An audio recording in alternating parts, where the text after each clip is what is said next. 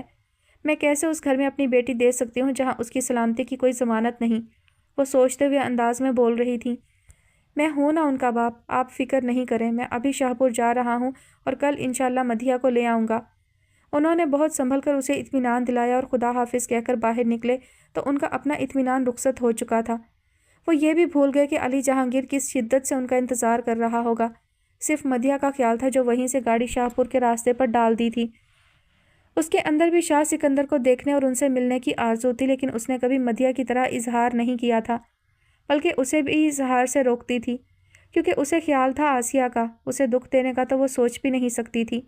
اس لیے باپ سے فطری محبت کو اس نے ہمیشہ دبایا تھا، اور اس کے لیے اسے زیادہ تردد نہیں کرنا پڑتا تھا۔ بس ایک سوچ ہی کافی تھی کہ اس شخص نے اس کی ماں کو دکھ دیا ہے۔ اس کے ساتھ ہی اس کے اندر تنفر بھر جاتا اور محبت جانے کس کونے خدرے میں جا چھپتی، جو اگر کبھی سر ابھارتی بھی تو اس کی بزدلی اسے تھپک تھپک کر سلا دیتی تھی۔ لیکن ابھی شام میں سکندر شاہ نے فون کر کے جس محبت سے اسے مخاطب کیا تھا، اس سے وہ اس بری طرح بکھری تھی کہ اس کے بعد سے اب تک خود کو سنبھالنے میں ناکام ہو گئی تھی۔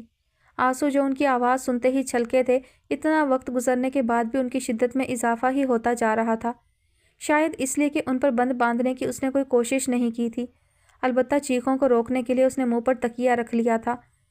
8 بجے کے قریب نبیل آئے اور حسب عادت پہلے اس کے کمرے میں جھانکا تو اسے بے وقت لیٹے اور تکیے میں منہ چھپائے دیکھ کر کچھ ٹھٹکے، پھر پکارتے ہوئے اس کے سر پر آ کھڑے ہوئے۔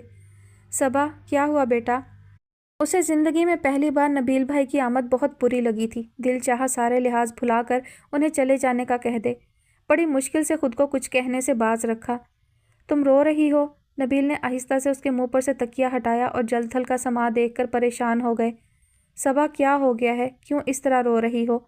انہوں نے پہلے نرمی سے پوچھا، پھر اسے جھنجھوڑ ڈالا تو وہ چیخ کر بولی، میری مرضی، میرا دل چاہ رہا ہے رونے کو، اور اس سے آپ کا کیا بگڑ رہا ہے؟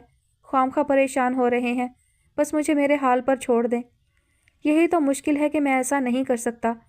وہ اس کی چیخنے پر حیران ہوتے ہوئے بولے تھے۔ کوئی مشکل نہیں ہے، اپنے کمرے میں جا کر آرام سے بیٹھ جائیں۔ وہ دوپٹے سے آنکھیں اور ناک صاف کرتے ہوئے بولی۔ آرام سے؟ ان کی ذرا سی ہنسی میں دکھ تھا، پھر اس کا ہاتھ پکڑ کر اٹھاتے ہوئے بولے، چلو منہ دھو کر آؤ، پھپھو آنے والی ہوں گی تو آ جائیں، ان کے سامنے کیا میں نہیں رو سکتی؟ کوئی وجہ بھی ہو رونے کی؟ ضروری نہیں ہے، بس میرا دل چاہ رہا ہے اور آپ پلیز مجھے منع نہیں کریں۔ اس نے پھر لیٹ کر تکیہ منہ پر رکھ لیا تو نبیل الجھ گئے کہ آخر ایسی کیا بات ہو گئی ہے جو وہ ان سے چھپا رہی ہے۔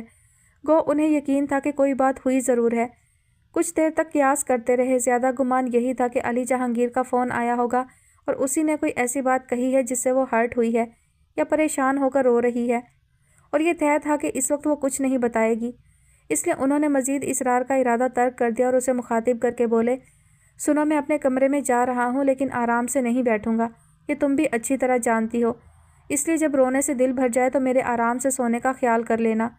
اپنی بات ختم کرتے ہی وہ اس کے کمرے سے نکل گئے۔ ہرگز نہیں، اب میں کسی کا خیال نہیں کروں گی، مما کا بھی نہیں۔ وہ جو کبھی کسی سے ناراض نہیں ہوئی تھی، سب سے ناراض ہو کر سوچنے لگی تھی، بے سروپا سوچے تھی، اسے ہر احساس سے عاری کر رہی تھی، اور اس سے پہلے کہ کوئی ایک احساس بیدار ہوتا، نیند نے اسے اپنے آپ سے بھی غافل کر دیا تھا۔ جبکہ ادھر نبیل اس کے انتظار میں بیٹھے تھے، انہیں یقین تھا کہ ہمیشہ کی طرح کچھ دیر میں ہی وہ ان کے پیچھے بھاگی آئے گی اور کھڑے کھڑے ایک ہی سانس میں اپنے رونے کا سبب بتا کر کہے گی، آپ بہت خراب ہیں نبیل بھائی۔ لیکن ایسا نہیں ہوا، کچھ دیر نہیں، بہت دیر ہو گئی۔ تب نبیل تشویش میں مبتلا ہو گئے اور کسی طرح رہا نہیں گیا تو پھر اس کے کمرے میں آ گئے۔ وہ بے خبر سو رہی تھی۔ انہوں نے آہستہ آواز میں 1-2 بار پکارا کہ شاید کچی نیند سے بیدار ہو جائے، لیکن اس پر کچھ اثر نہیں ہوا۔ تب اس کے پاس بیٹھتے ہوئے انہوں نے بغور اس کا چہرہ دیکھا۔ اس کی پلکوں پر موتی چمک رہے تھے اور گالوں پر لکیریں سی بن گئی تھیں۔ یہ رونا بے سبب تو نہیں ہو سکتا۔ انہیں حقیقتاً بہت دکھ ہو رہا تھا۔ بہت احتیاط سے اس کے دوپٹے سے اس کا چہرہ صاف کیا، پھر اٹھتے ہوئے بے اختیار اس کی پیشانی چوم لی۔ اس سارے جہاں میں ایک وہی تو تھی جس کے ساتھ وہ دکھ سکھ شیئر کرتے تھے، اور اس کی ذرا سی تکلیف انہیں اپنے دل پر محسوس ہوتی تھی۔ وہ کچھ دیر اس کے چہرے پر نظریں جمائے کھڑے رہے، پھر لابی میں آ کر علی جہانگیر کے نمبر ڈائل کرنے لگے۔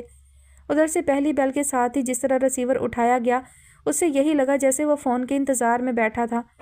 میں ہوں نبیل، انہوں نے اس کی ہیلو کے جواب میں کہا تو اس بار اس کا انداز مایوسی لیے ہوئے تھا۔ جی فرمائیے، مجھے یہ پوچھنا ہے کہ شام میں آپ کی صباحت سے کیا بات ہوئی تھی؟ انہوں نے بغیر کسی تمہید کے اور بڑے یقین سے پوچھا۔ میری؟ علی جہانگیر کی حیرت بھری آواز پر وہ زور دے کر بولے، جی آپ کی؟ جی نہیں، میری صباحت سے بات نہیں ہوئی، البتہ چچا جان نے فون کیا تھا۔ چچا جان؟ شاہ سکندر حیات؟ کیوں، خیریت؟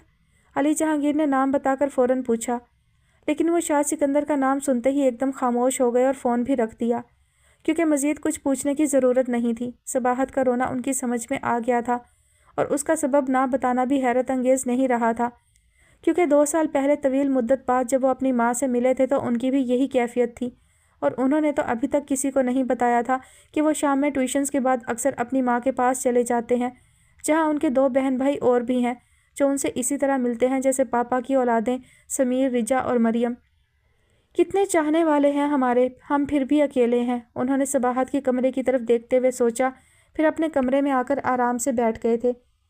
شاہ سکندر رات 12 بجے کے بعد شاہ پور پہنچے تھے اور بابا جان کے آرام کا خیال کیے بغیر اسی وقت سیدھے ان کے کمرے میں چلے آئے۔ زیرو پاور کی مدھم روشنی میں بابا جان پتہ نہیں سو رہے تھے یا یوں ہی آنکھیں بند کیے لیٹے تھے۔ بابا جان، سکندر نے انہیں پکارنے کے ساتھ ٹیوب لائٹ کا بٹن آن کر دیا۔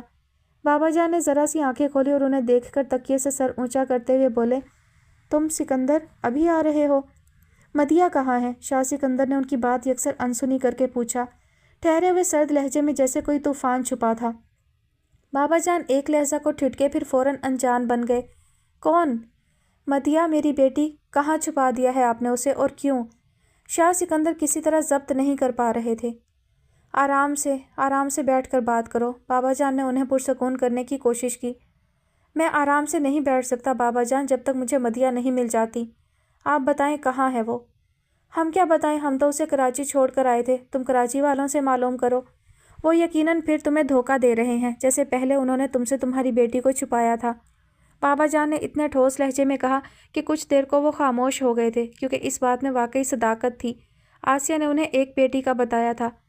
میں کراچی ہی سے آ رہا ہوں بابا جان، اور مجھے وہیں سے معلوم ہوا ہے کہ مدیحہ وہاں نہیں پہنچی۔ اس بار شاہ سکندر کا لہجہ کمزور تھا۔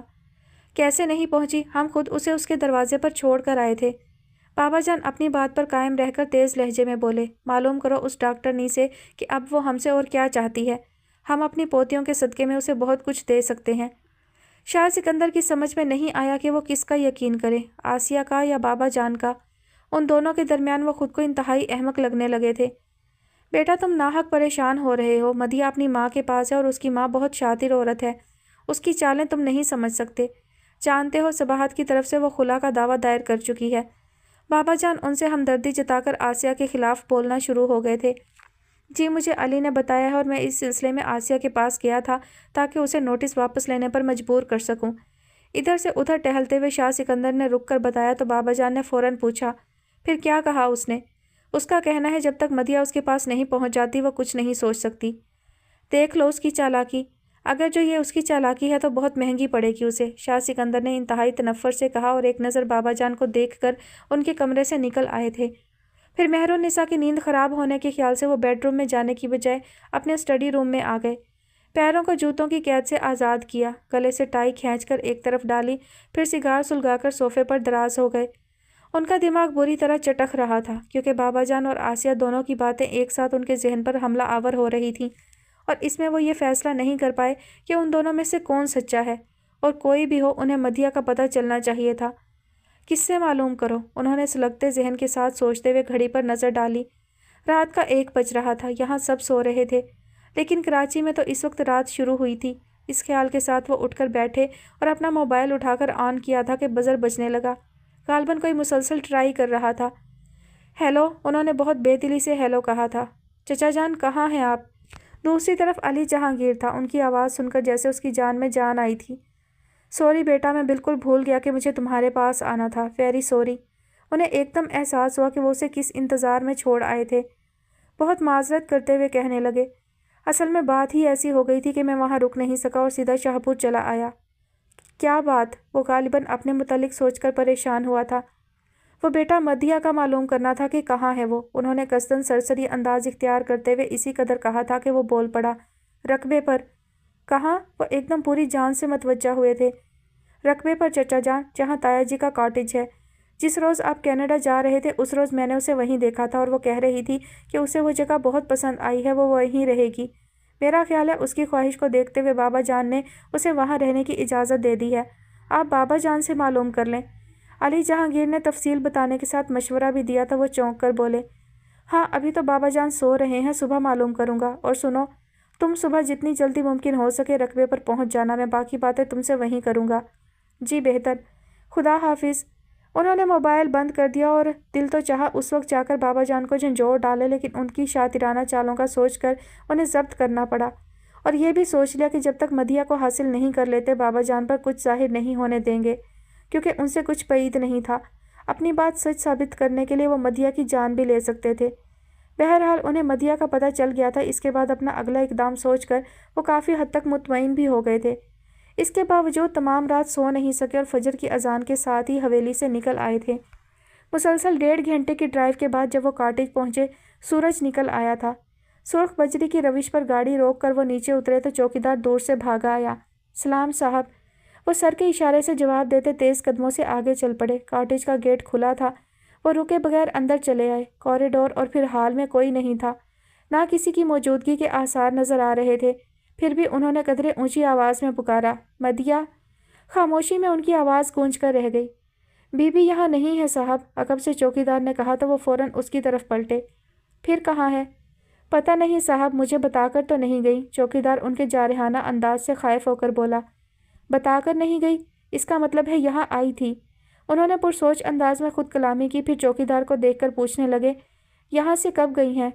4-5 روز ہو گئے ہیں۔ کون لے گیا تھا اسے؟ شاہ تیمور۔ یہاں کتنے دن رہی تھی؟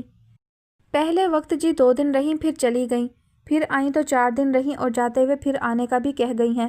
چوکیدار نے باقاعدہ انگلیوں پر حساب لگاتے ہوئے بتایا تو انہوں نے فوراً پوچھا، کب؟ یہ تو نہیں بتایا تھا، کیا پتہ آج آ جائیں یا کل۔ آپ شاہ تیمور سے معلوم کر لیں۔ اچھا ٹھیک ہے، تم جاؤ اور کوئی ناشتے وغیرہ کا انتظام کرو۔ وہ چوکیدار کو بھیج کر گرنے کے انداز میں صوفے پر بیٹھے اور دونوں ہاتھوں میں سر تھام لیا۔ اب اس مقام پر ان کا ذہن کچھ نہیں سوچ پا رہا تھا۔ رات بھر جاگنے نے انہیں اتنا نہیں تھکایا تھا جتنا ناکامی نے توڑ کر رکھ دیا تھا۔ کچھ دیر بعد چوکیدار نے ناشتہ لا کر ان کے سامنے رکھا تو اس وقت علی جہانگیر بھی آ گیا۔ السلام علیکم چچا جان۔ انہوں نے علی جہانگیر کی آواز پر ہاتھوں سے سر اونچا کیا تھا اور اسے دیکھ کر انہیں کافی حوصلہ ہوا۔ بیٹھو بیٹا، وقت پر آ گئے۔ کیا بات ہے چچا جان، آپ کی طبیعت تو ٹھیک ہے؟ علی جہانگیر نے ان کے سوتے ہوئے چہرے کو دیکھ کر تشویش سے پوچھا۔ بس ٹھیک ہوں بیٹا، دعا کرو آگے سب ٹھیک ہو جائے، انہوں نے چوکیدار کو جانے کا اشارہ کرتے ہوئے کہا، پھر چائے کا کپ اٹھا کر ہونٹوں سے لگا لیا۔ مدیہ کہاں ہے؟ علی جہانگیر کی نظریں ادھر ادھر بھٹکنے لگیں۔ اسی کی تلاش میں تو آیا ہوں، پتہ نہیں تیمور اسے کہاں لے گیا ہے۔ ادھر میں آسیہ سے وعدہ کر آیا ہوں کہ آج ہر صورت مدیہ کو اس کے پاس لے کر آؤں گا۔ اب بتاؤ میں کیا کروں، کہاں تلاش کروں اسے؟ آپ بابا جان سے نام مت لو، ان کا سب کیا دھرا انہی کا ہے، ان کا ضبط جواب دے گیا تھا۔ علی جہانگیر حیران اور قدرے خائف بھی ہو گیا تھا۔ کچھ دیر خود پر قابو پا کر شاہ سکندر نے ساری باتیں تفصیل سے بتا ڈالیں، جنہیں سن کر وہ واقعی چکرا گیا تھا، لیکن ان کی خاطر خود کو سنبھال کر بولا، آپ فکر نہیں کریں چچا جان، مدیہ کو کچھ نہیں ہوگا۔ بیٹا جب تک وہ بابا جان کے قبضے میں ہے میں اس کی فکر سے آزاد نہیں ہو سکتا۔ ایسا کرو تم ابھی شاہپور جاؤ اور اپنے طور پر بابا جان سے معلوم کرنے کی کوشش کرو کہ مدیہ کے بارے میں انہوں نے کیا سوچا ہے، اور ہاں اس سے پہلے انہیں یہ بتا دینا کہ رقبے پر تمہاری مدیہ سے ملاقات ہو چکی ہے جبکہ مجھ سے ملاقات نہیں ہوئی، سمجھ رہے ہو نا؟ جی، علی جہانگیر سمجھ کر اسبات میں سر ہلانے لگا۔ گڈ، اب تم جاؤ، انہوں نے اس کا کندھا تھپک کر اٹھا دیا تھا۔ یہ کون سی جگہ ہے؟ مدیہ نے سڑکوں پر اچھی خاصی رونق دیکھ کر پوچھا تو شاہ تیمور نے کچھ بے دھیانی میں جواب دیا تھا، حیدرآباد۔ یہ حیدرآباد ہے؟ وہ اشتیاق سے بولی تو اس بار وہ متوجہ ہو کر پوچھنے لگا، کیوں، تمہیں حیدرآباد دیکھنے کا شوق تھا؟ نہیں، میں نے سوچا آج تمہیں شاپنگ کرا دوں، شاہ تیمور نے شاہانہ انداز سے کہا تو وہ ہنس پڑی۔ یہاں سے؟ ارے کیا سمجھتی ہو، جو ورائٹی اور کوالٹی یہاں سے ہے کہیں نہیں ملے گی، وہ گاڑی بند کرتے ہوئے بولا۔ چلیں دیکھ لیتے ہیں، وہ احسان کرتی ہوئی اپنی طرف کا دروازہ کھول کر اتری تو سامنے کھڑی بس کے پاس کھڑا آدمی چلا رہا تھا، کراچی کراچی کراچی۔ چلو، شاہ تیمور چکر کاٹ کر اس کے پاس آ کر بولا تو چونک کر اس کے ساتھ چل پڑی، لیکن اس کا دھیان ابھی بھی پیچھے کی طرف تھا۔ اس کے قدموں کی رفتار بہت سست تھی۔ شاہ تیمور نے ٹوکا تب وہ سر جھٹک کر تیز تیز چل پڑی۔ پھر کتنی دکانوں پر رک کر شاہ تیمور نے اپنی پسند سے اس کے لیے سوٹ خریدے۔ وہ کہیں دلچسپی ظاہر کرتی، کہیں چپ چاپ دیکھتی رہی۔ آخر اسے اکتاہٹ ہونے لگی تو مزید آگے چلنے سے انکار کر دیا۔ بس تیمور، میں تھک گئی ہوں۔ ارے اتنی جلدی؟ ان کے ساتھ میچنگ شوز اور جولری نہیں لوگی؟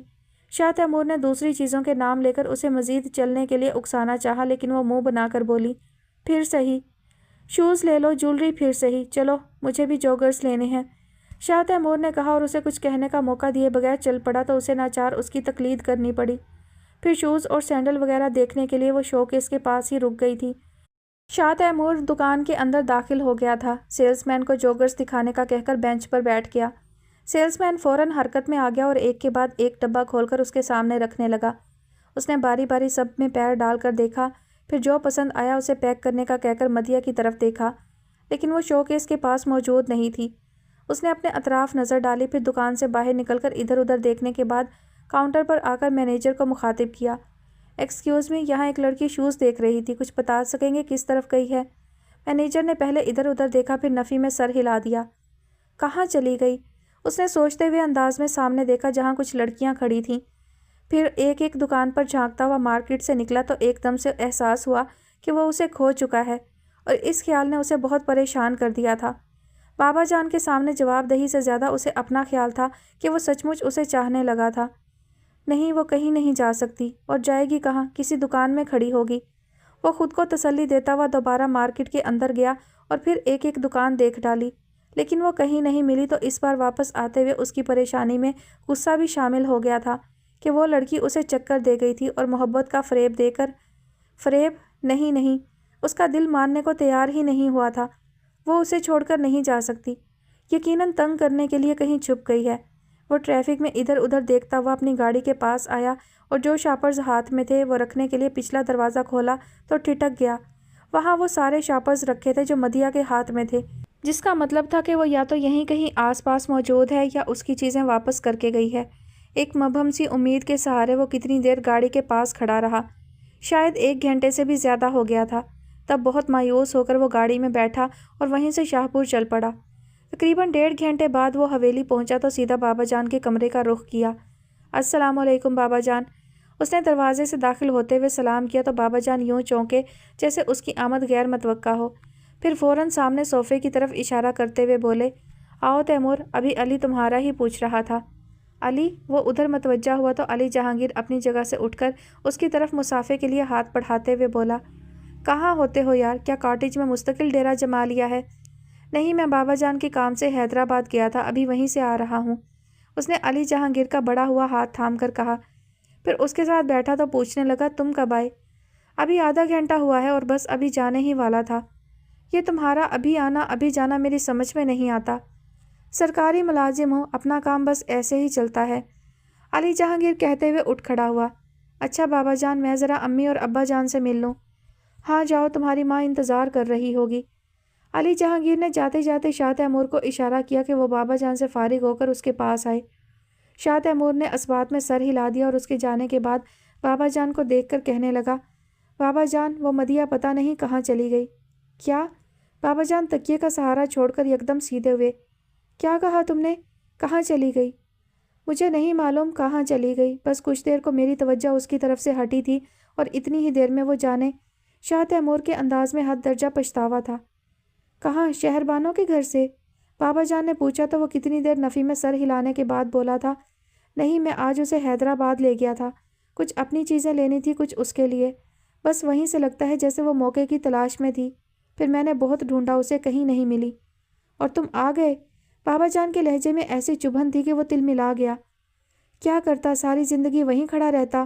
میں یہ بھی کر سکتا تھا اگرچہ وہ خود سے نہ گئی ہوتی، اور مجھے اس کے جانے کا افسوس نہیں ہے، دکھ اس بات کا ہے کہ اس نے مجھ پر اعتماد نہیں کیا۔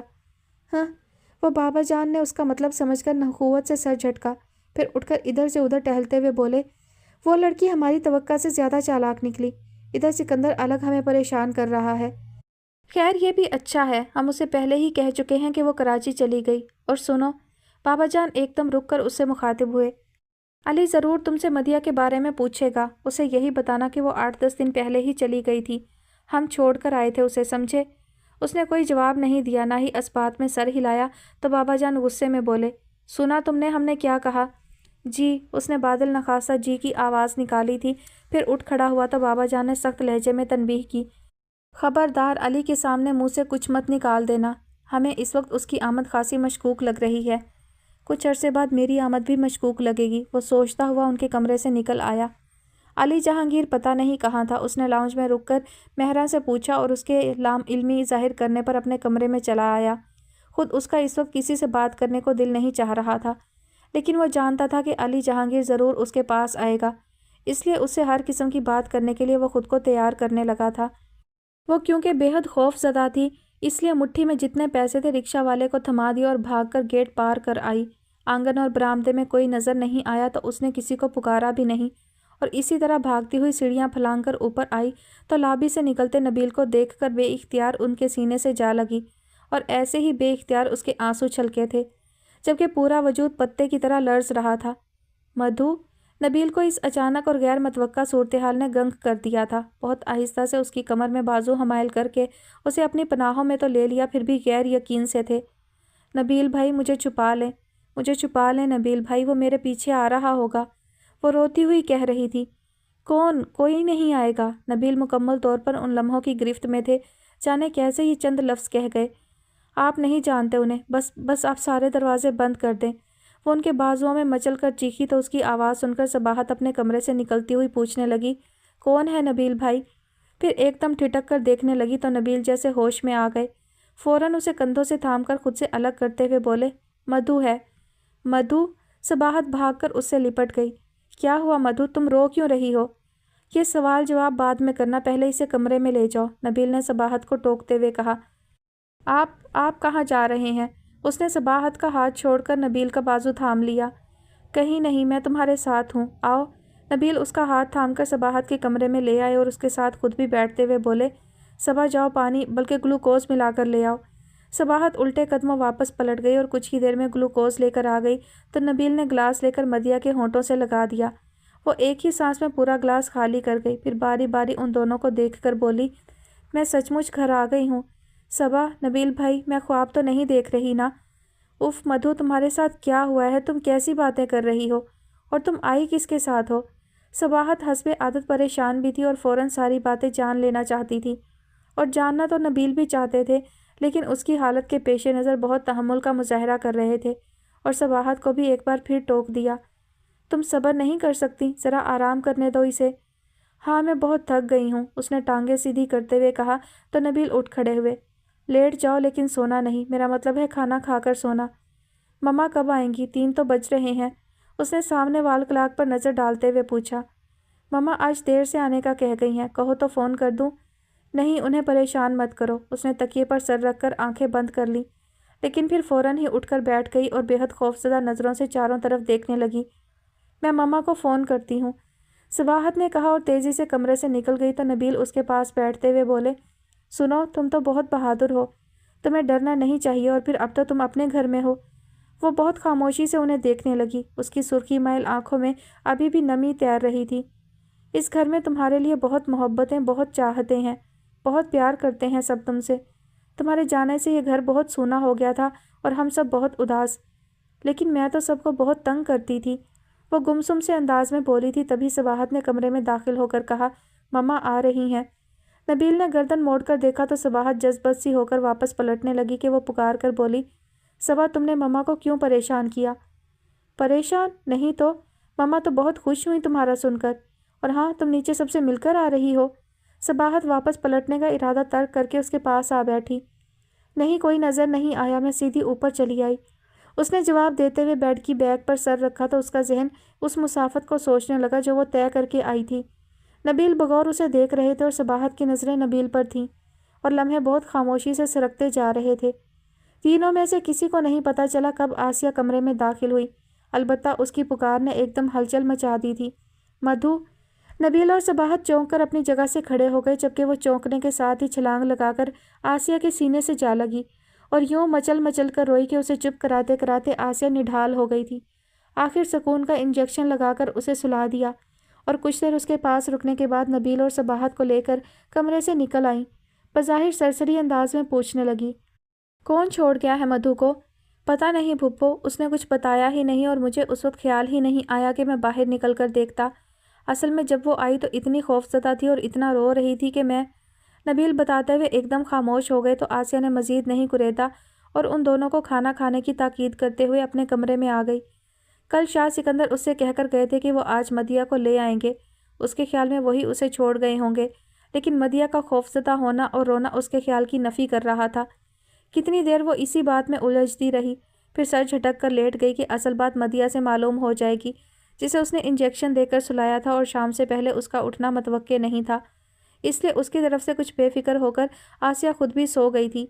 کیوں بھی دوپہر کی نیند اس کے معمول میں تھی اور معمول کے مطابق ہی وہ 4:30 بجے اٹھ بھی گئی تو پہلے مدیہ کے پاس جا کر اسے چیک کیا، پھر اس کے قریب پریشان بیٹھی صباحت کو دیکھ کر قصدن مسکرا کر بولی، کوئی فکر کی بات نہیں ہے بیٹا، یہ ابھی تھوڑی دیر میں بہت فریش اٹھے گی، جب تک تم چائے کے ساتھ کچھ ناشتے کا انتظام کر لو، کیونکہ اس نے دوپہر میں کچھ نہیں کھایا تھا۔ آپ نے بھی تو کھانا نہیں کھایا تھا۔ ہاں مجھے بھی بھوک لگ رہی ہے، لیکن میں پہلے شاور لوں گی۔ ٹھیک ہے مما، میں اتنے میں بسکٹ اور کیک منگوا لیتی ہوں۔ اور ہاں، مامی جی 2 بار مدھو کو دیکھ کر جا چکی ہیں، کہہ رہی تھی کہ جب یہ اٹھے تو مجھے بلا لینا۔ صباحت نے دراز سے پیسے نکال کر انہیں دیکھا۔ ہاں بلا لو، وہ کہہ کر اپنے کمرے میں آ گئی اور وارڈروب سے کپڑے نکال کر واش روم کا رخ کیا۔ کچھ دیر بعد جب وہ دوبارہ مدیہ کے پاس آئی تو وہ چھت پر نظریں جمائے ساکت لیٹی تھی۔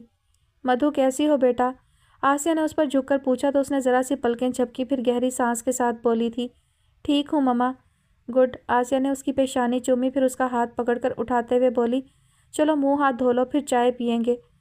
مجھے بھوک بھی لگ رہی ہے لیکن ابھی کھانا نہیں کھاؤں گی، وہ واش روم کی طرف جاتے ہوئے بولی۔ صبا نے انتظام کر دیا، تم آؤ تو۔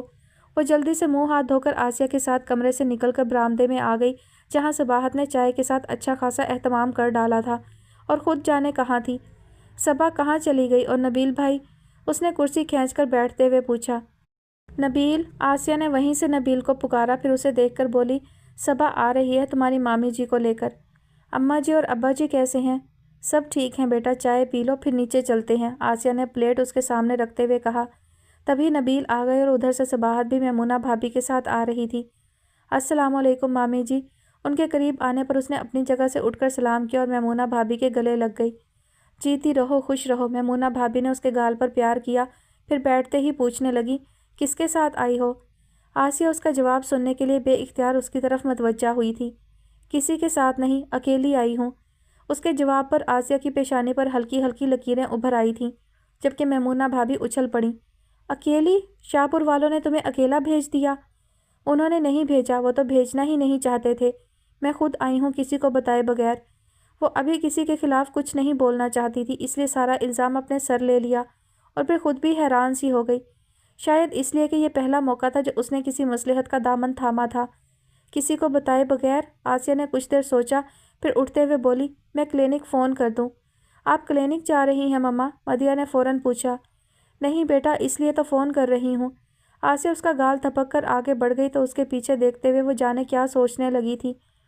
وہ دیکھ رہی تھی کہ صباحت اسے شاہ پور والوں خصوصاً شاہ سکندر کے بارے میں جاننے کے لیے کتنی بے چین ہے، اور وہ خود بھی اب تک کی ساری روداد اس کو سنانا چاہتی تھی، اور اس کے لیے دونوں انتظار کر رہی تھی کہ نبیل اور آسیہ سونے کے لیے اپنے اپنے کمروں میں جائیں۔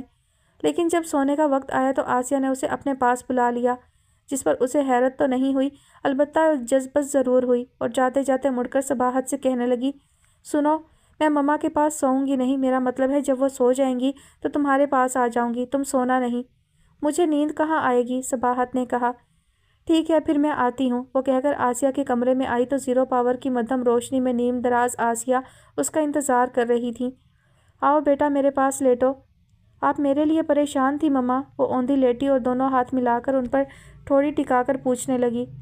آسیہ نے ذرا سا اس بات میں سر ہلایا، پھر اس کی پیشانی سے بال ہٹاتے ہوئے کہنے لگی، پریشان تو میں تھی، اور یہ خیال بھی تھا کہ تم اپنے باپ کے پاس ہو، اس لیے اتنا وقت میں نے خاموشی میں گزار دیا۔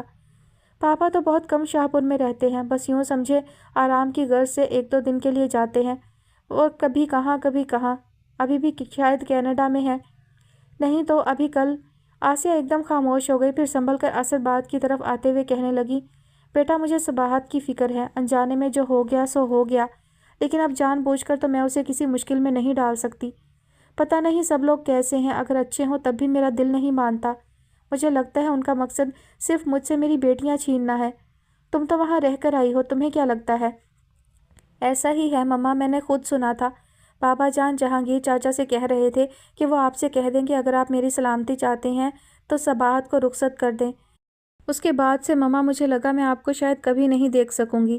وہ ایک دم ہاتھوں میں چہرہ چھپا کر رو پڑی۔ ارے نہیں بیٹا، رو نہیں میری جان۔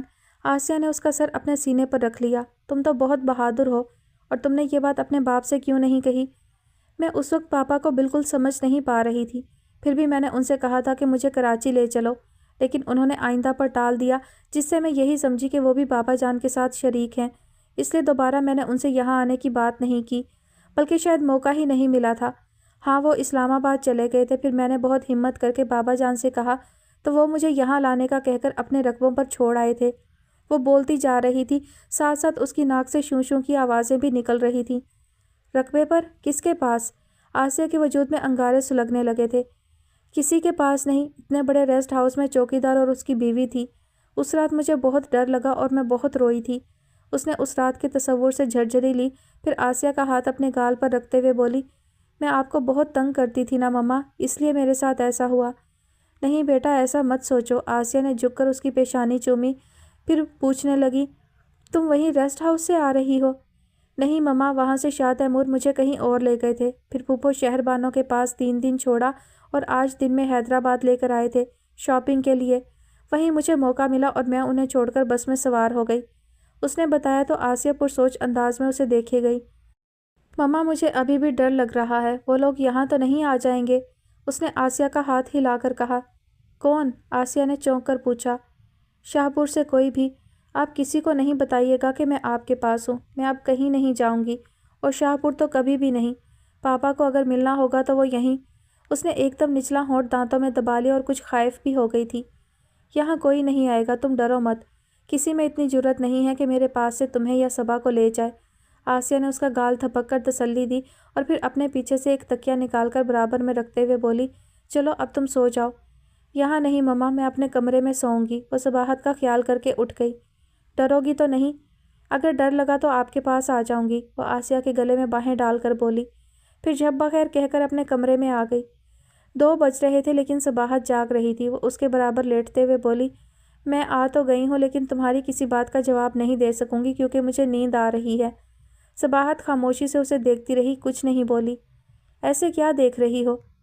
تم ذرا بھی نہیں بدلی، صباحت نے کہا تو وہ اٹھ کر بیٹھ گئی۔ کیا مطلب ہے تمہارا؟ کوئی مطلب نہیں، چلو سو جاؤ۔ صباحت کروٹ بدلنے لگی تھی کہ وہ اس کے بازو پر ہاتھ رکھ کر بولی، سونا ہوتا تو میں مما کے پاس نہ سو جاتی، تمہارے لیے آئی ہوں میں یہاں۔ مجھے پتہ ہے تم اندر سے کتنی بے چین ہو اور کس کے بارے میں جاننا چاہتی ہو۔ کس کے؟ علی جہانگیر کے، اور کس کے؟ اس نے شرارت سے اس کے بازو میں چٹکی کاٹ کر کہا۔ جی نہیں، میں اس کے بارے میں جان کر کیا کروں گی، بلکہ مجھے کسی سے کوئی غرض ہے نہ دلچسپی۔ تم صرف اپنی بات کرو، تم نے ہم سب کو اتنا پریشان کیوں کیا؟ صباحت نے اپنے اندر کے سارے تجسس کو دبا کر بات کا رخ اس کی طرف موڑ دیا تو وہ حیران ہو کر بولی، میں نے کیا پریشان کیا؟ کیوں؟ شاہ پور پہنچنے کے کتنے عرصے بعد تم نے یہاں اپنی خیریت کی اطلاع دی تھی، اور میں نے جب تم سے آنے کا کہا تو تم نے یہی جواب دیا کہ تم کبھی نہیں آؤ گی، اور ابھی کچھ دن پہلے تم نے اپنی شادی کی اطلاع دے کر ہم پر بڑا احسان کیا تھا۔ صباحت خاصی ناراضی سے اسے لتاڑنے لگی تھی۔ وہ سن کر بھی کچھ دیر خاموش بیٹھی رہی، پھر گہری سانس کھینچ کر کہنے لگی، یہ صحیح ہے، ابتدا میں نے قصداً سب کو پریشان کیا، یہاں اور وہاں بھی، کیونکہ میں سب سے متنفر تھی، اور اس تنفر کی وجہ سے سب کی تمہارے ساتھ محبت، جبکہ میرے لیے کسی کے دل میں کوئی جگہ نہیں۔ اب پتہ نہیں واقعی ایسا تھا یا محض میری سوچ نے مجھے سب سے شاکی کر دیا تھا۔ بہرحال شاہپور جا کر میں نے یہی سوچا تھا کہ جب کسی کو میری پرواہ نہیں تو پھر میں کیوں اپنی خیریت کی اطلاع دوں، جبکہ وہاں بھی سب خصوصاً بابا جان، علی جہانگیر اور پاپا اس بات سے پریشان تھے کہ میں مما کو فون کیوں نہیں کر رہی۔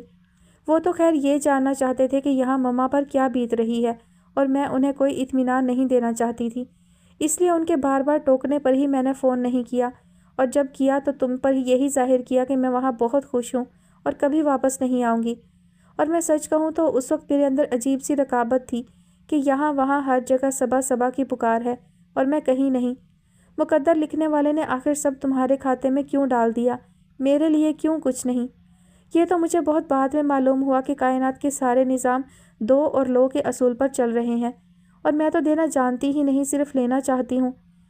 اس کا دل دکھ سے بھر گیا تھا، کچھ دیر کے لیے خاموش ہو گئی۔ صبا گمسم سے انداز میں اسے دیکھے جا رہی تھی۔ وہاں بھی میں شاید صرف لینا چاہتی تھی۔ اس نے پھر بولنا شروع کیا، خود سے کسی کی طرف دوستی کا ہاتھ نہیں بڑھایا اور یہ توقع کرنے لگی کہ سب میری طرف آئیں گے، جیسے میں کوئی بہت اہم ہستی ہوں۔ اہم تو کیا، میری تو ان کے نزدیک رتی برابر حیثیت نہیں تھی۔ یہ مجھے اس وقت معلوم ہوا جب میں نے بابا جان کی باتیں سنی، تب اپنی سلامتی تو خطرے میں نظر آئی ہی، ساتھ تمہاری فکر نے بھی گھیر لیا تھا۔ میں سوچتی تھی اگر مما نے بابا جان کی شرط مان کر تمہیں رخصت کر دیا تو پھر وہ ہمیشہ کے لیے دونوں بیٹیوں سے ہاتھ دھو کر بیٹھیں گی، اور میں چاہتی تھی کہ مما کو خبردار کروں، لیکن جب بھی فون کرتی کوئی نہ کوئی آس پاس موجود ہوتا، تب اسے سنانے کے لیے مجھے یہ کہنا پڑتا کہ میں بہت خوش ہوں اور کبھی نہیں آؤں گی، کیونکہ میں نہیں چاہتی تھی کہ بابا جان کو میری طرف سے ذرا سا بھی شبہ ہو۔ جس طرح وہ بظاہر مجھ سے اچھے طریقے سے ملتے تھے تو میں بھی ان پر ایسا ہی ظاہر کرتی تھی۔ پھر ایک بار میری وہی پہلے والی خود سری اود کر آئی اور میں نے سوچا کہ میں کیوں ان لوگوں سے ڈر رہی ہوں، مجھے صاف لفظوں میں کہہ دینا چاہیے کہ واپس جانا چاہتی ہوں۔ اور جب میں نے بابا جان سے ضد کی تو وہ مجھے رقبے پر چھوڑ آئے۔ اس رات مجھے تم سب بہت یاد آئے، تم سب کی محبتیں، اپنی زیادتیاں، کیا کیا نہ یاد آیا، اور مجھے لگا ان محبتوں اور چاہتوں سے منہ موڑنے کی سزا مل رہی ہے مجھے، اور ملنی بھی چاہیے تھی، ہے نا؟ اس نے صباحت کی پوری کھلی آنکھوں میں دیکھ کر تائید چاہی، لیکن ادھر کوئی جنبش نہیں ہوئی تو قدرے توقف سے وہ مزید گویا ہوئی۔ اس کے بعد مجھے بابا جان کی مرضی کا کھیل کھیلنا پڑا۔ شاہ تیمور پر میں نے یہ ظاہر کیا جیسے مما کے گھر میں ہمیں کچھ میسر نہیں ہے، مزید سب کے رویے بھی ناقابل برداشت ہیں، اور یہ کہ میں اس سے محبت کرتی ہوں۔ اپنی آخری بات پر وہ خود ہی ہنسی، پھر کہنے لگی، بہرحال میں اس کا اعتماد قائم کرنے میں کامیاب ہو گئی تھی، اور اس کے موبائل پر میں نے یہاں فون کر کے کہا تھا کہ میں اس سے شادی کر رہی ہوں۔ اس کے بعد میرا خیال تھا میں کسی دن اس سے کراچی چلنے پر اصرار کروں گی تو وہ منع نہیں کرے گا، لیکن اتفاق سے اس سے پہلے ہی مجھے موقع مل گیا اور میں اسے چکر دینے میں کامیاب ہو گئی، اور دیکھ لو تمہارے سامنے بیٹھی ہوں، زندہ سلامت۔ حالانکہ خود مجھے یقین نہیں آ رہا، یوں لگ رہا ہے جیسے ابھی آنکھ کھلے گی، اور اف نہیں۔ اس نے جھرجھری لی، پھر صباحت کا بازو ہلا کر بولی، تم کچھ بولو گی نہیں؟ اچھا ہاں، تمہارے علی جہانگیر کا تو میں نے بتایا ہی نہیں، وہ تو بیچارے۔ مدھو پلیز، صباحت نے عاجزی سے ٹوکا، مجھے اس کے بارے میں کچھ نہیں جاننا۔ کیوں؟ اس لیے کہ مما نے اسے خلا کا نوٹس بھجوا دیا ہے، صباحت نے بتایا تو وہ اچھل پڑی۔ کب؟ کیوں؟ کیوں کا کیا مطلب؟ تمہارے ساتھ جو کچھ ہوا اس کے بعد یہ رشتہ قائم رہ سکتا ہے کیا؟ مدیہ فوراً کوئی جواب نہیں دے سکی تو وہ بیزاری سے ٹوک کر بولی، چھوڑو اس بات کو، تم مجھے پاپا کا بتاؤ، وہ کیسے ہیں؟ اور تمہارے ساتھ اتنا کچھ ہوا، انہوں نے کچھ نہیں کیا، کوئی سٹینڈ نہیں لیا؟ وہ کیا سٹینڈ لیتے؟ انہیں تو شاید کسی بات کا پتہ ہی نہیں اور مجھے موقع ہی نہیں ملا، بلکہ پہلے تو میں یہ سمجھتی رہی کہ بابا جان کے منصوبوں میں وہ بھی شامل ہیں، اس لیے میں نے ان سے کوئی بات نہیں کی، اور بعد میں میری ان سے ملاقات نہیں ہو سکی۔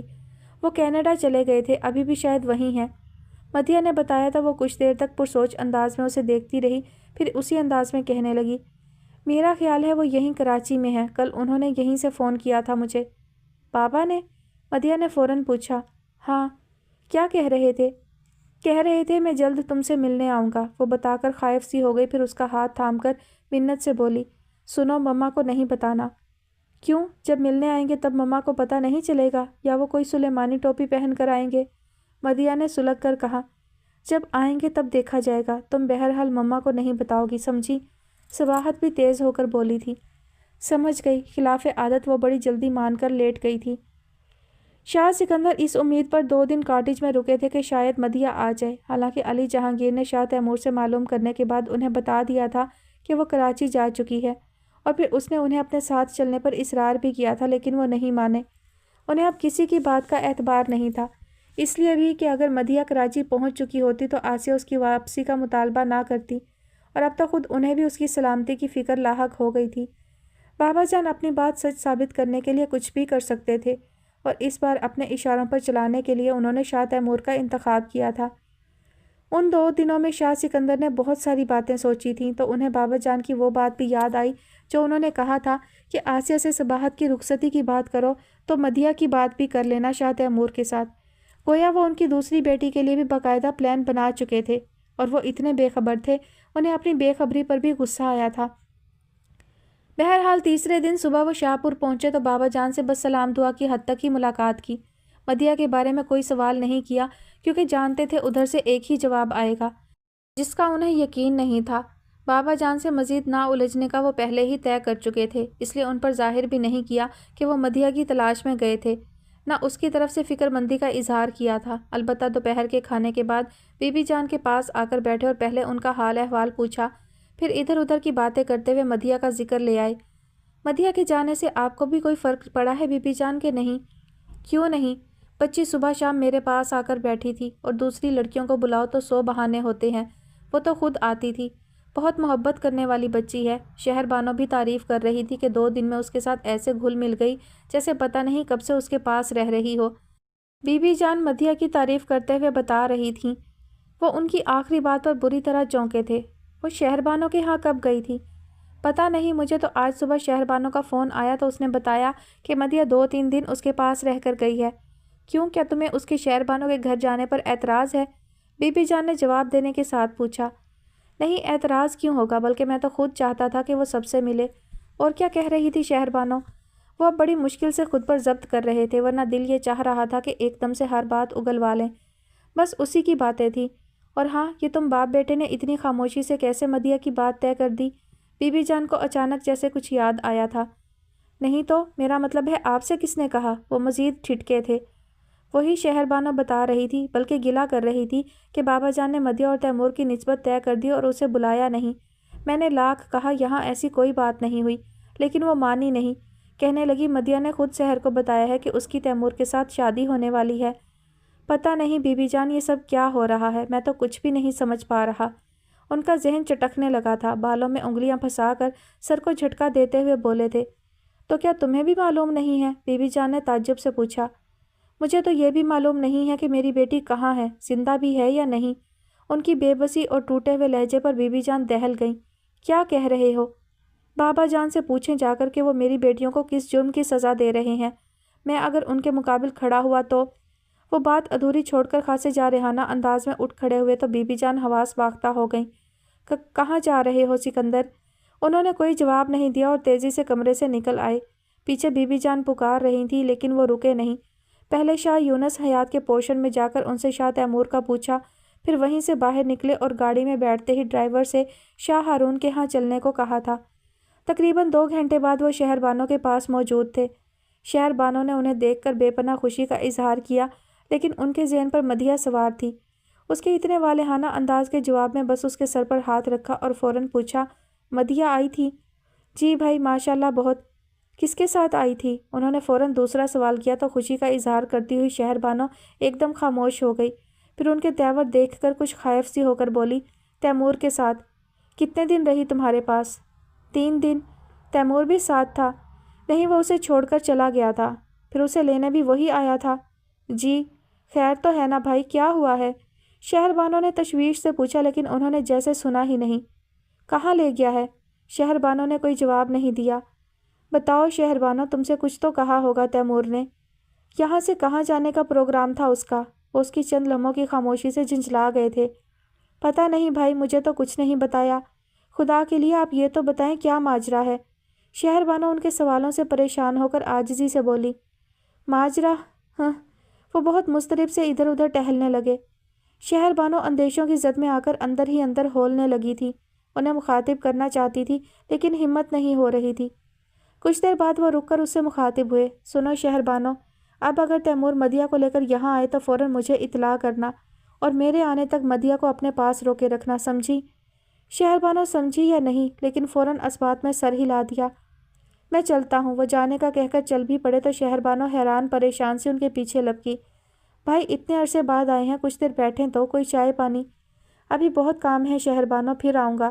انہوں نے پلٹ کر اس کے سر پر ہاتھ رکھا، پھر تیز قدموں سے باہر نکلے تھے۔ یہاں سے مایوس ہو کر اب انہیں کچھ سجھائی نہیں دے رہا تھا۔ مزید آسیہ کے سامنے جواب دہی کا خیال بھی پریشان کرنے لگا۔ وہاں سے اگلے دن ہی مدیحہ کو لانے کا کہہ کر آئے تھے اور یہاں 4 دن ہو گئے تھے۔ یا اللہ، کہیں تو اس عورت کے سامنے مجھے سرخرو کر دے۔ انہوں نے پہلے آسمان پر نظریں جماتے ہوئے سر سیٹ کی بیک پر رکھ لیا۔ گاڑی اونچے نیچے راستوں سے نکل کر شفاف سڑک پر دوڑنے لگی تھی۔ دور سے چوراہا دیکھ کر انہوں نے ایک دم کراچی جانے کا فیصلہ کر لیا اور ڈرائیور سے گاڑی شہر جانے والی سڑک پر موڑنے کا کہہ کر پھر آسیہ کو سوچنے لگے، جس کے سامنے چند دن پہلے وہ اعتراف کر کے آئے تھے کہ وہ ابھی بھی اس سے محبت کرتے ہیں، اور اب وہ اسے بتائیں گے کہ ان کی زندگی میں آنے والے سارے امتحان، ساری آزمائشیں اور ساری تکلیفیں اسی محبت کی مرہون منت ہیں۔ شام کے سائے گہرے ہو رہے تھے جب وہ علی جہانگیر کے بنگلے پر پہنچے۔ مسلسل سفر اور مسلسل ٹینشن نے انہیں بری طرح تھکا دیا تھا، پھر بھی ان کا آرام کرنے کا کوئی ارادہ نہیں تھا۔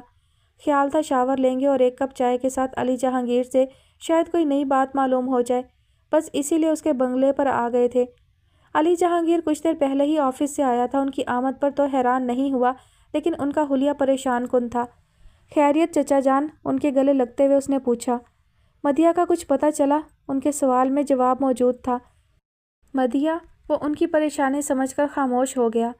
میں سارے میں معلوم کر آیا ہوں، بابا جان نے پتہ نہیں اسے کہاں چھپا دیا ہے، اور اس بار یہ کھیل انہیں بہت مہنگا پڑے گا۔ خیر تم جلدی سے چائے بنواؤ، مجھے آسیہ کے پاس جانا ہے۔ انہوں نے اچانک اودھ کر آنے والے تنفر کو دبا کر کہا۔ وہ پوچھنا چاہتا تھا آسیہ کے پاس کس سلسلے میں، لیکن ان کی پریشانی سمجھتے ہوئے خاموش رہا۔ پھر کرم دین کو پکار کر اس نے چائے کا کہا۔ اس کے بعد انہیں دیکھ کر بولا، چائے سے پہلے آپ بات لے لیں۔ ہاں، وہ اپنے کسی خیال سے چونک کر اٹھے تھے۔ پھر کچھ دیر میں وہ بات لے کر آئے تو غالباً وہی کپڑے دوبارہ پہننے کی وجہ سے خاصے جھنجھلائے ہوئے تھے۔ چائے پیتے ہوئے بھی ان کے چہرے پر مسلسل ناگواری کا تاثر رہا۔ علی جہانگیر کچھ دیر انتظار کرتا رہا کہ وہ کچھ کہیں گے، لیکن وہ متوجہ ہی نہیں ہوئے، تب اسے خود مخاطب کرنا پڑا۔ چچا جان، وہ میں یہ پوچھنا چاہ رہا تھا کہ کیا آپ کو یقین ہے کہ مدیحہ کو بابا جان نے کہیں ادھر ادھر؟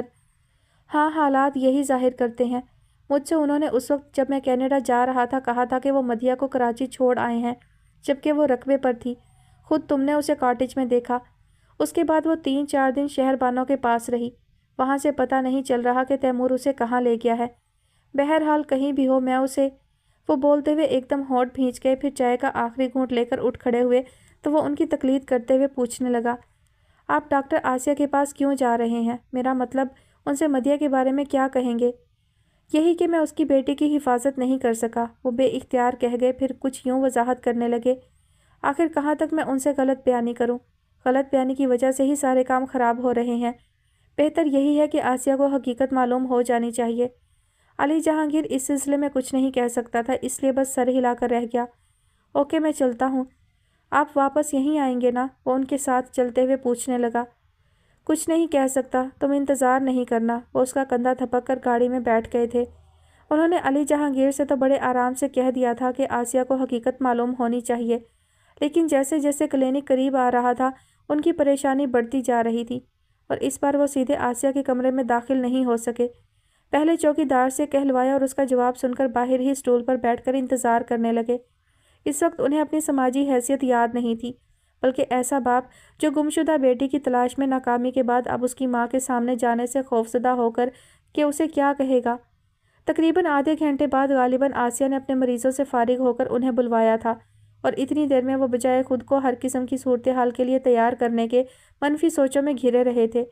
جب ہی آسیہ کے کمرے میں وہ کسی مجرم کی طرح داخل ہوئے تھے، اور ان کے برعکس وہ بڑی پر اعتماد تھی۔ تشریف رکھیں۔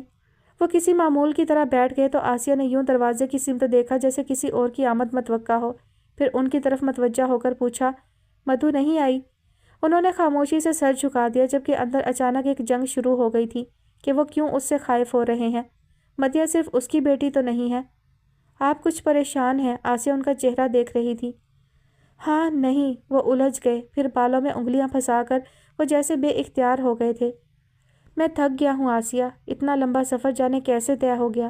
مزید ایک قدم نہیں چل سکتا، کوئی سہارا دینے والا نہیں، کیا کروں، کس سے کہوں کہ کس جرم کی سزا پائی ہے جو ختم ہونے میں نہیں آ رہی؟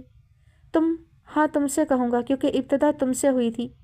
آسیہ سراسیما سی انہیں ٹوٹتا بکھرتا دیکھ رہی تھی اور انہیں جیسے کسی بہت اپنے کا کاندھا میسر آ گیا تھا جس پر سر رکھ کر رو لینے سے دل کا سارا غبار دھل جاتا ہے۔ وہ بھی اپنی کتاب زندگی کے تمام اوراق اس کے سامنے الٹ کر شانت ہو گئے تھے۔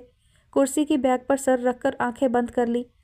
آسیہ کی سمجھ میں نہیں آیا کیا کرے، اس بے قصور شخص کو معاف کر دے یا اس کے گریبان میں ہاتھ ڈال کر پوچھے کہ یہ ساری باتیں اس نے اس وقت اسے کیوں نہیں بتائیں جب اس کے دل کی بستی اس کے دم سے آباد تھی۔ اب کیوں بتا رہا ہے جب اندر سب کھنڈر ہو چکا؟ اس کی زندگی کی خاطر بابا جان کے سامنے ہتھیار ڈالتے ہوئے یہ کیوں نہ سوچا کہ اس کے بنا وہ کیسے جیے گی؟ اف سکندر حیات، تم نے تو حد کر دی۔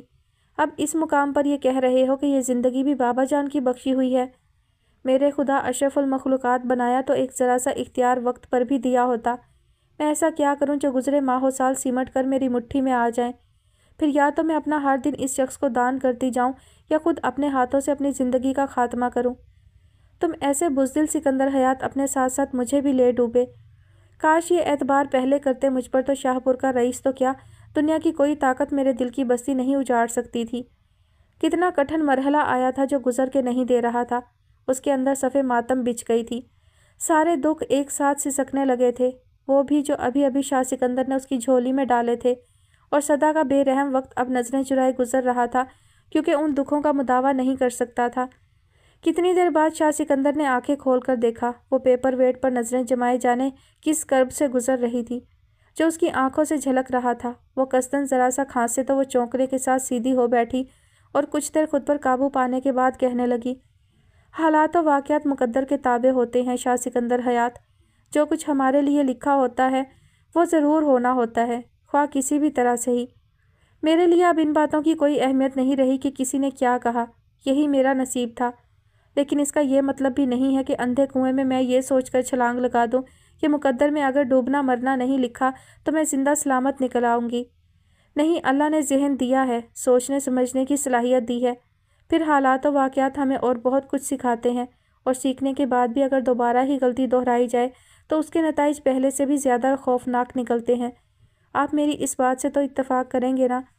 شاہ سکندر بہت آہستہ آہستہ اس بات میں سر ہلانے لگے تھے۔ پھر آپ بتائیں میں کیا کروں؟ جس راستے پر کانٹے ہی کانٹے بچھے ہوں، میں جانتے بوجھتے اپنی بیٹیوں کے لیے اس راہ کا انتخاب کیسے کروں؟ گزشتہ بار آپ نے کہا تھا کہ میں ایک بار اور آپ کا اعتبار کر لوں۔ کیسے کر لوں؟ آپ کو تو یہ بھی معلوم نہیں ہے کہ مدیہ کہاں ہے، جبکہ صباحت کے بارے میں آپ جانتے تھے۔ میرا مطلب ہے اس کی شادی کے سلسلے میں آپ کے بابا جان نے جو پلاننگ کی اس سے آپ بے خبر نہیں تھے، بلکہ آپ ان کے ساتھ شریک تھے۔ کیوں؟ وہ ان کا محاسبہ کرتے ہوئے سوالیہ نشان بن گئی تھی۔ میں نے پہلے بھی کہا تھا اور اب بھی یہی کہوں گا کہ میرے پیش نظر صباحت کی بہتری تھی اور ہے۔ انہوں نے ہے پر زور دے کر گویا اس رشتے کو قائم رکھنے کی خواہش کا اظہار کیا ہے۔ وہ کتنی دیر ان پر تعصب سے نظریں جمائے بیٹھی رہی، پھر نفی میں سر ہلاتے ہوئے بولی، نہیں شاہ سکندر حیات، آپ پتہ نہیں کس پہلو سے صبا کی بہتری سوچ رہے ہیں۔ کہیں ایسا تو نہیں کہ آپ کے بابا جان نے ایک بار پھر… نہیں، وہ فوراً بول پڑے، یہ صحیح ہے کہ بابا جان نے صباحت کے حصول کے لیے غلط طریقہ اختیار کیا تھا، لیکن وہ اسے کوئی نقصان نہیں پہنچا سکتے۔ کیسے نہیں پہنچا سکتے؟ مدیہ کے ساتھ انہوں نے کیا کیا؟ وہ زچ ہو کر بولی تھی۔ شاہ سکندر ابھی خود ہر بات کا اعتراف کر چکے تھے، اس لیے لاجواب ہو کر رہ گئے۔ پھر کچھ دیر سوچنے کے بعد کہنے لگے، مدیہ کو انہوں نے کوئی نقصان نہیں پہنچایا، وہ صرف یہ چاہتے ہیں کہ ان کی دونوں پوتیاں شاہ پور میں بیاہی جائیں، اور اسی مقصد سے انہوں نے مدیہ کو اپنے پاس روک رکھا ہے۔ شادی کے بعد اس پر کوئی پابندی نہیں ہوگی، وہ جب چاہے گی آپ کے پاس آئے گی، اسی طرح صباحت بھی۔ لیکن مجھے اپنی بیٹیاں شاہ پور میں نہیں بیاہنی، اور یہ صرف میری ضد نہیں ہے، میری بیٹیاں بھی ایسا نہیں چاہتی۔